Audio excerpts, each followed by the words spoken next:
Connor Bedard faces off with Connor McDavid for the first time in the NHL as the Blackhawks take on the Oilers tonight. On today's episode, I'll dive into a preview of this matchup as well as the Blackhawks' projected lineup and also get into how the Hawks defensemen can try to slow down this Oilers' high-powered offense. All that and plenty more right here on Locked On Blackhawks. You're Locked On Blackhawks, your daily podcast on the Chicago Blackhawks. Part of the Locked On Podcast Network, your team every day.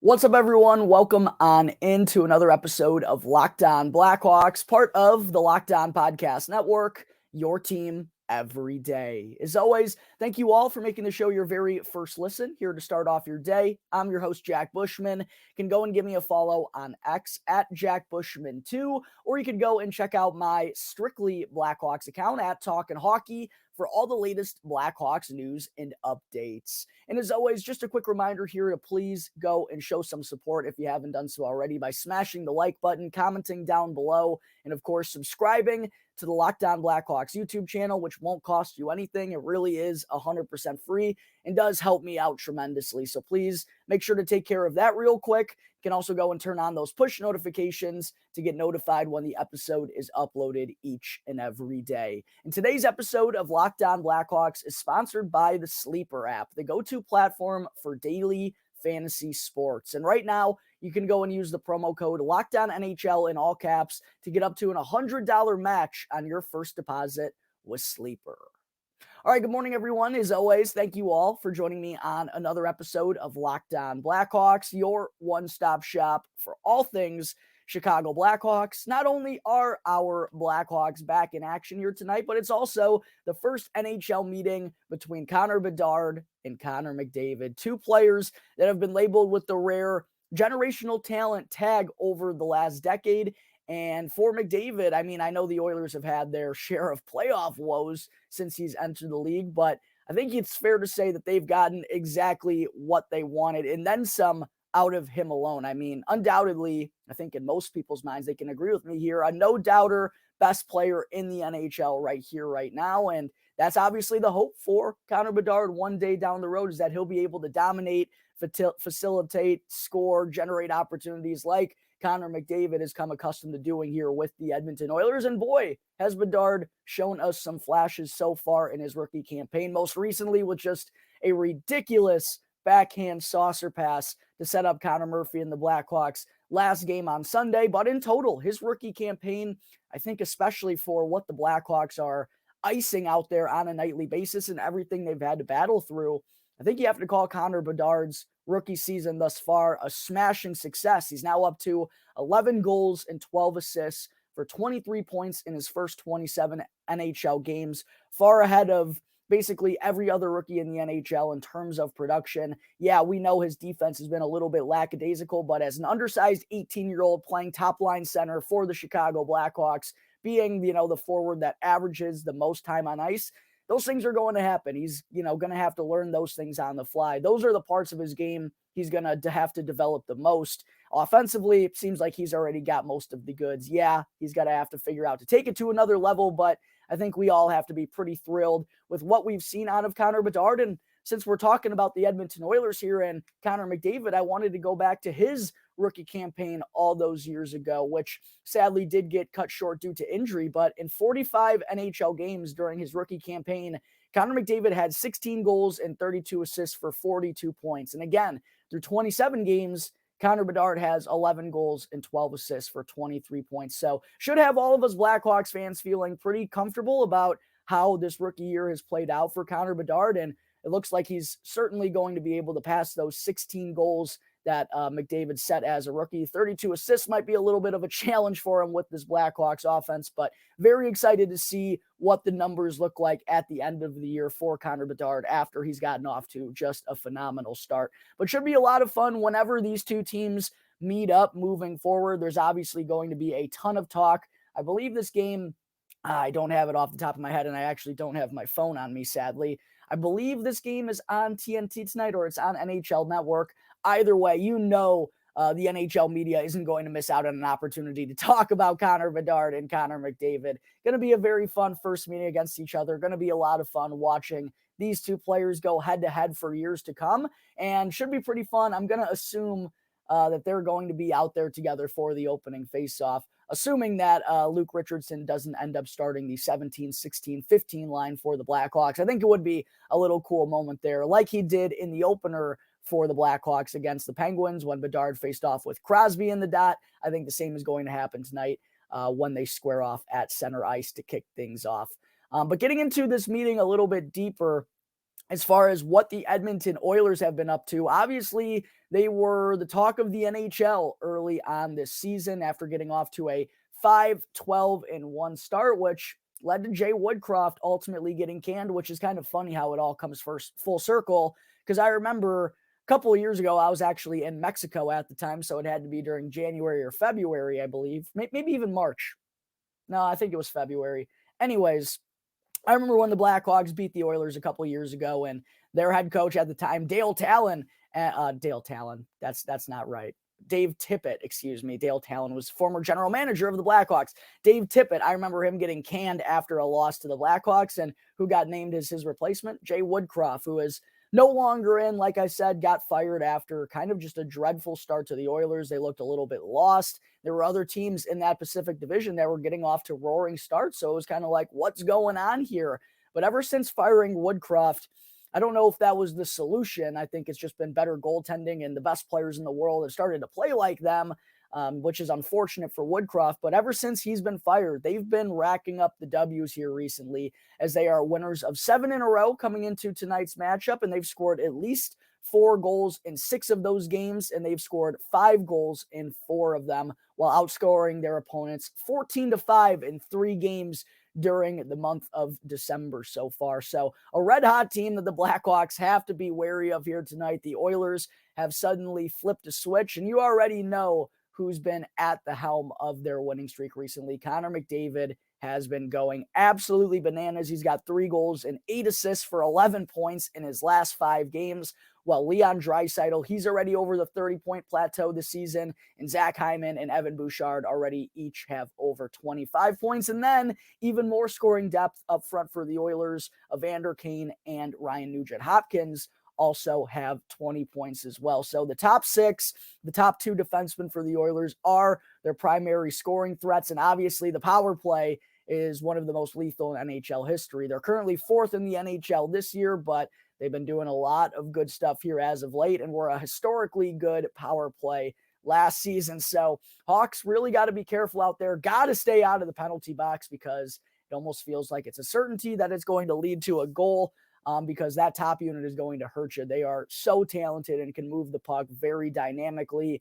Blackhawks really got to do themselves some favors tonight by having a tight gap control and making sure they stay out of the penalty box. But Connor McDavid, he has been a man on a mission lately to get the Oilers back in a playoff spot. They've been surging up the standings here recently, and Connor Bedard and the Chicago Blackhawks are also going to have to be on a mission tonight for any chance of preventing McDavid, Draisaitl, and the Oilers offense from taking over.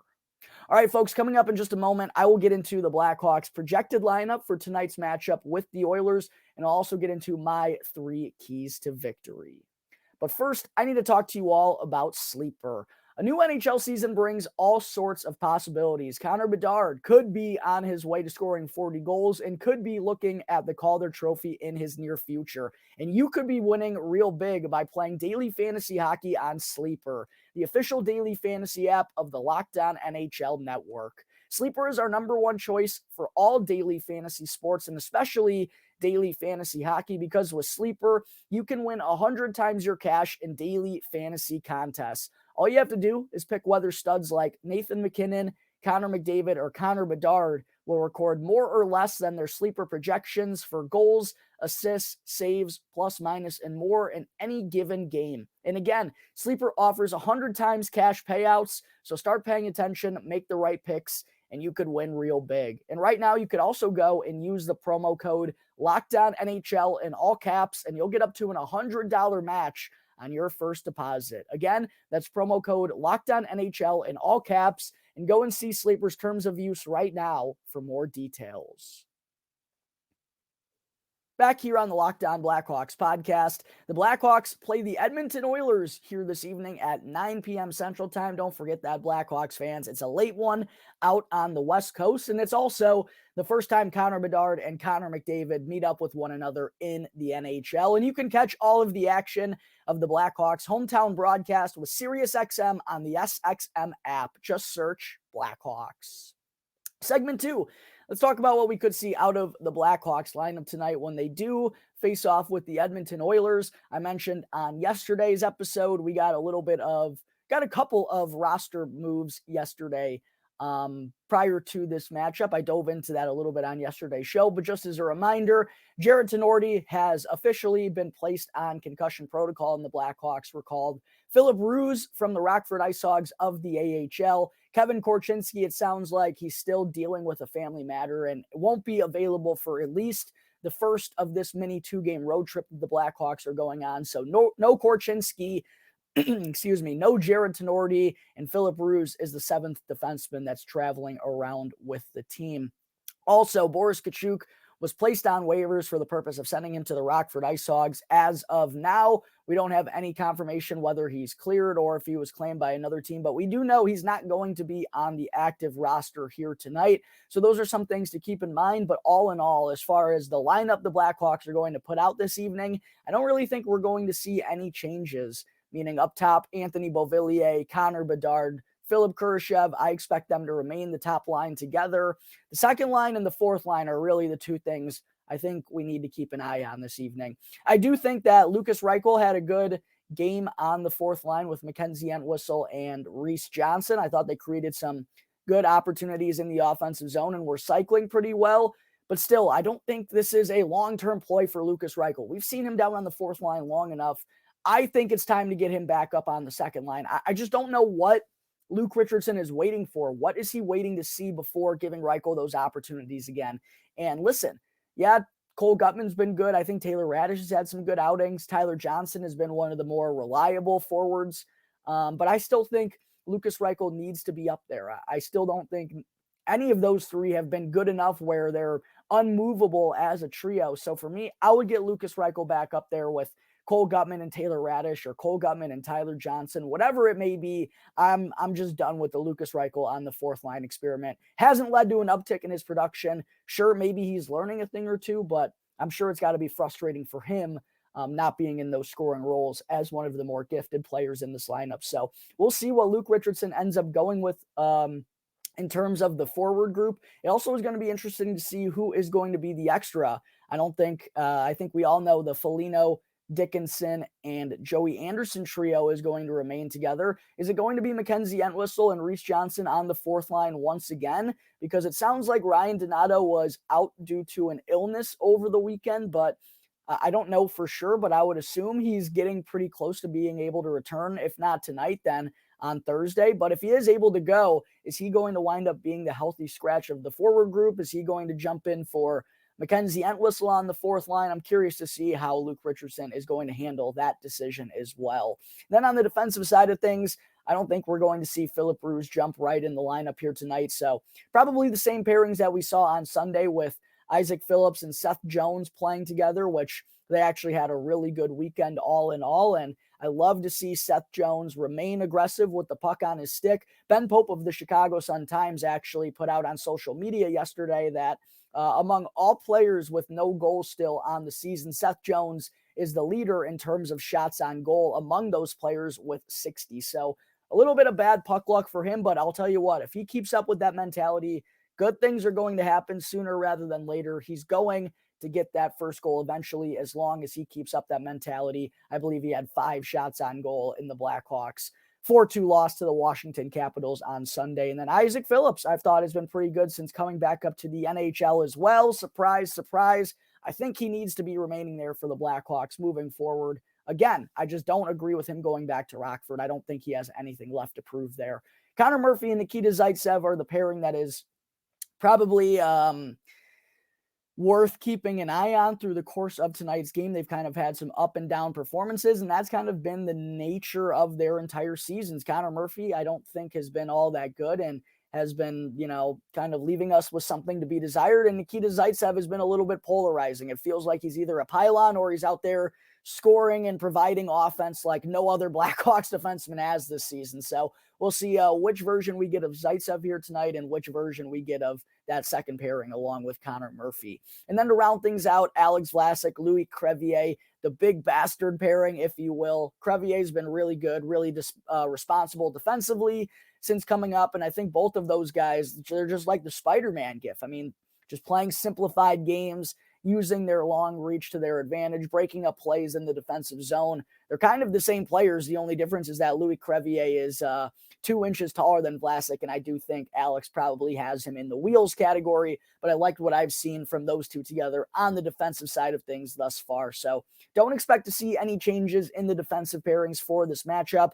As far as who we're going to see in goal, I don't think it's even an option. I think it has to be Peter Mrazek, right? You leave Arvid Soderblom in there, you risk the Oilers really getting on him early, and I just think it's the best thing for this team. And if the Blackhawks want any hope of hanging in there with an Oilers offense that's been going nuts recently, I think you got to go with your number one in Peter Mrazek. So to me, there's no ifs, ands, or buts about it. He's going to be the one to get the nod in goal for the Blackhawks tonight. And then as far as my 3 keys to victory, Blackhawks fans, how can the Hawks slow down this Oilers offense is really the thinking point, I guess you could try to say, for tonight's game.